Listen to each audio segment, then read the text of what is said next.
주식 농부인들 반갑습니다. 추세와 수급이 달린 추석입니다. 오늘 분석할 종목은 삼천당 제약입니다. 종목 분석에 앞서서 구독, 좋아요, 댓글, 알림 설정까지 해두시면 저희 기회를 받아서 주식 투자가 대박 나실 겁니다. 더불어서 종합진단자를 놓치지 마시고 끝까지 시청해 주시기 바랍니다. 네, 삼천당 제약, 한 번째 움직였다, 다시 조정 보였다, 다시 또 반등했다, 다시 조정 보였다, 다시 상승하면서 현재는 이제 강하게 이제 매물대를 현재 소화하는 과정이 필요하다 보시면 됐습니다. 자세한 기술적 분석은 조금 이따 말씀드렸고요. 최근에 나왔던 이슈 먼저 말씀드렸습니다. 7월 2일 오늘 나왔던 이슈네요. 안과 질환 치료제인 아일리아 바이오시밀러 캐나다 보건부 최종 허가 소식에 강세를 보였다는 제목입니다.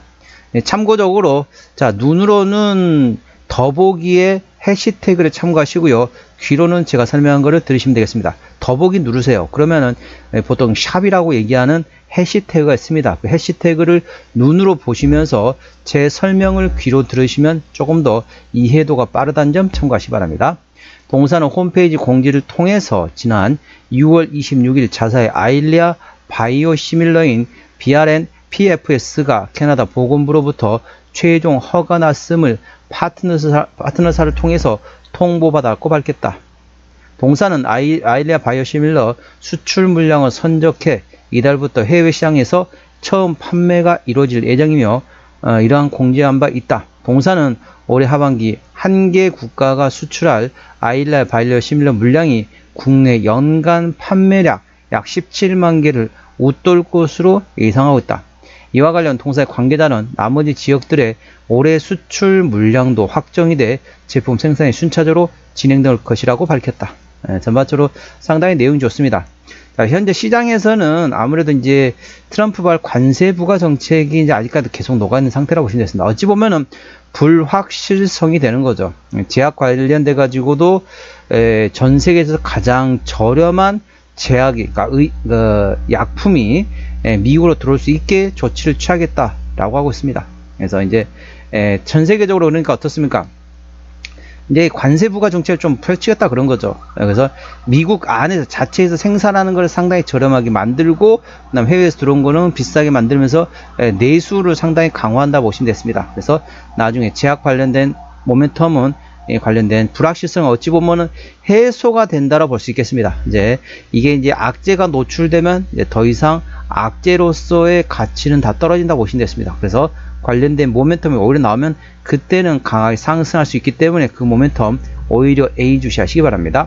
미국의 트럼프 관세 부과 정책 관련된 제약 관련된 모멘텀 A 주시하시기 바랍니다. 자, 동사 기술적 분석 말씀드렸습니다. 자, 주가 보시게 되면 한번 강하게 상승했다가 그 다음에 조정 났었죠. 이렇게 보시면 되겠습니다. 자, 주가가 한번 강하게 상승했었죠. 이렇게 강하게 상승했습니다. 강하게 상승한 이후로 조정이 나왔다. 다시 상승, 다시 조정. 자, 이렇게 보시면 되겠습니다. 지금 일부러 제가 이제 음영이 들어간 걸 표시해 줬는데 어떻습니까? 변동성이 점점 줄어든다 보시면 됐습니다. 어떻죠? 이렇게 고점을 계속 점점 크기가 계속 작아지잖아요. 자, 동그라미 된 표시가 된 게 어떻습니까? 크기가 점점 작아집니다. 이 처음에는 엄청나게 크다가 강한 상승 이후에 반락. 그 다음에 반등은 좀 더 작고 다시 반락은 좀 작아지는.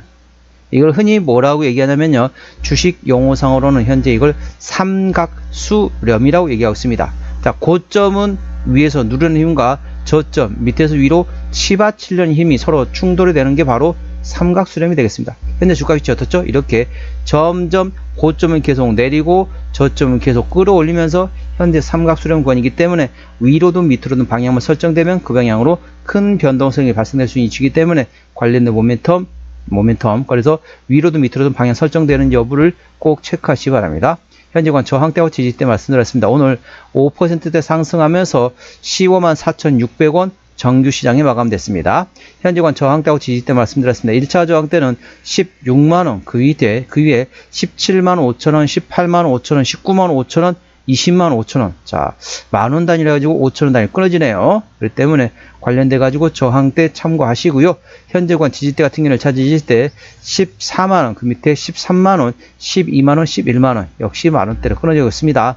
이 점 투자에 참고하시고 저항대, 지지대 꼭 체크하시면서 대응하시기 바랍니다. 수급 동향 보셨습니다. 외국인 한 달 동안 60만 9천 주를 팔았습니다. 최근에 보면 외국인 같은 전반적으로 순 매도하고 있죠. 기관 한 달 동안 3만 5천 주를 팔았는데 최근에 전반적으로 샀다 팔았다 트레이딩하고 있습니다. 금투 최근에 팔고 있고 보험이 입질 들어있고 투신도 입질 들어있고 연기금은 최근에 순 매수, 사모펀드 현재 입질이 들어왔습니다.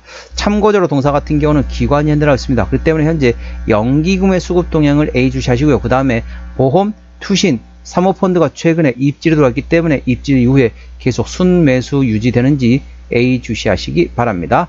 동사는 기관이 핸들하고 있습니다. 자, 대차거래 상황 보시더라면 한 달 전에 175만 주, 최근에 201만 주까지 대략적으로 26만 주, 한 달 사이에 26만 주, 그렇게 많은 양은 아니지만 그렇다고 무시할 정도는 아닙니다. 한 달 사이에 26만 주 정도 대차거래가 증가됐습니다.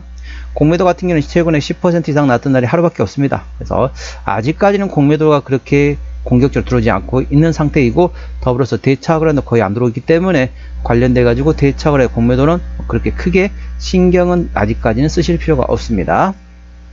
자, 신용비율 같은 경우는 5.1%대입니다. 이 정도면 상대적으로 높습니다. 신용 비율을 보는 이유는 단발적인 이슈에서 주가 급락 시 신용에 대한 담보 부족을 해서 반대 매매 물량이 나왔다 확인하는 건데, 3%대까지는 양호하다 안정적이다, 4%부터는 다소 부담스럽고 리스크 있다 말씀드렸습니다. 신용비율이 동사는 5.17%이기 때문에 다소 부담스럽고 리스크 있다는 점 참고하시고요. 시가총액 3조 5천억대입니다. 자, 코스피 102개 정도가 대략적으로 4조 원에서 4조 2천억 정도, 이 4조에서 4조 2천억 원대 됩니다. 현재 동사 코스피 102 정도 수준까지는 안 되는 시가총액이기 때문에 중소형주로 인식하시면 됐습니다. 코스닥 종목인데 무슨 코스피 100이냐 말씀하시겠지만은, 자, 코스피 100을 기준으로 코스닥 종목이라도 그 시총이 코스피 102보다 위에 있다 그러면 대형주로 인식하시면 되겠습니다. 동사는 중소형주로 분류하시면 되겠습니다. 최대주 지분율은 현재 37%대 지분율을 가지고 있습니다. 책임 경영 확인 차원에서 중소형주는 최대주 지분율이 30% 이상이면 책임 경영한다 보시면 되겠습니다. 자, 실적 보시도록 하겠습니다. 매출액 같은 경우는 23년도에 1,900억 원대에서 작년에 2,100억 원대까지 전반적으로 증가했죠. 하지만 영업이익 90억 원대에서 20억 원대로 다소 감소됐습니다. 당기순이익 같은 경우는 2년 연속 적자 지속 중인 상태입니다. 분기 실적 보시도록 하겠습니다. 24년 1분기부터 영업이익 기준입니다. 24년 1분기 영업이익 10억 원대, 2분기 20억 원대, 3분기 때 소폭 적자들은 4분기 때도 소폭 적자했고요. 올해 1분기 같은 경우는 작년에 19억 원 대비 올해 7억 원, 작년보다는 그렇게 조금 약했다라고 보시면 됐습니다. 동사 부채 비율과 유보율 말씀드렸습니다. 자, 부채 비율 같은 경우는 40%대, 유보율은 2100%대이기 때문에 재무적으로 튼튼한 기업이 되겠습니다. 영업이익률은 1%대이기 때문에 일반 제조 평균보다 다소 약합니다. EPS는 당기순이 적자에 따른 마이너스, BPS는 11,368원이 됐습니다. 현재 15만 4천원대입니다. 자, PBR 15배, 14배 원익입니다. 적정주가 수준은 PBR 1배에서 2배 사이라고 보시면 됐습니다. 그렇기 때문에 싸다고 볼 수는 없지만은 동사는 아무래도 실적 밸류션보다는 모멘텀에 따라 주가는 움직이는 종목이라는 점 참고하시기 바랍니다. 관련된 모멘텀 A 주시하시고요. 자, 종합 진단 내용 말씀드렸습니다. 3천당 제약 오늘 종가 15만 4,600원에 마감된 상태입니다. 수급적으로는 기관이 핸들하고 있는데 최근에 샀다 팔았다 트레이딩하고 있습니다. 기관의 평균 매수 단가, 평균 매도 단가 모두 16만원대이고요. 기본적 분석상으로는 재무 건전성 점수상으로는 현재 부채 비율 대비 유보율인데 44.6이 됐습니다. 그래서 현재 재무 건전성 아주 베스트, 최고로 좋다라고 보시면 됐습니다. 10 이상은 재무 건전성 베스트로 생각하시면 되겠습니다. 모멘텀은 안과 치료제인 아일리아 바이오 실험에 대한 캐나다 보건부 최종 허가를 획득했다 관련돼 가지고 해외 시장 판매가 이제부터 본격적으로 나올 것으로 예상되고 있다는 점 참고하시기 바랍니다. 추세적으로 보시도록 하겠습니다. 차트채는 49.5이기 때문에 과열관 70까지는 충분히 열려 있고요. 수급 추세는 55.1이기 때문에 과열관 80까지는 충분히 열려 있습니다. 그래서 기술적 보조 지표 상으로는 상승할 수 있는 여력이 충분히 열려 있다는 점 참고하시기 바랍니다. 목표가는 17만 5천원과 19만 5천원이고요. 제가 다른 저항 때도 말씀드렸죠. 그 구간도 참고하시기 바랍니다. 손절 라인은 13만원과 11만원과 됐습니다. 동사 어디서 실적이 나오는지 매출액 기준으로 말씀드렸습니다. 자, 삼천당 제약 실적은 주로 어디 나오냐? 자, 의약품 쪽에서 나오는데 안과 쪽에 이제 일단 모멘텀이 이제 대부분 나온다 보시면 되겠습니다. 제약에서 대부분 실적이 나오고 있고요. 동사 자본금 변동 내역은 마지막 12전화했던 게 2023년도네요.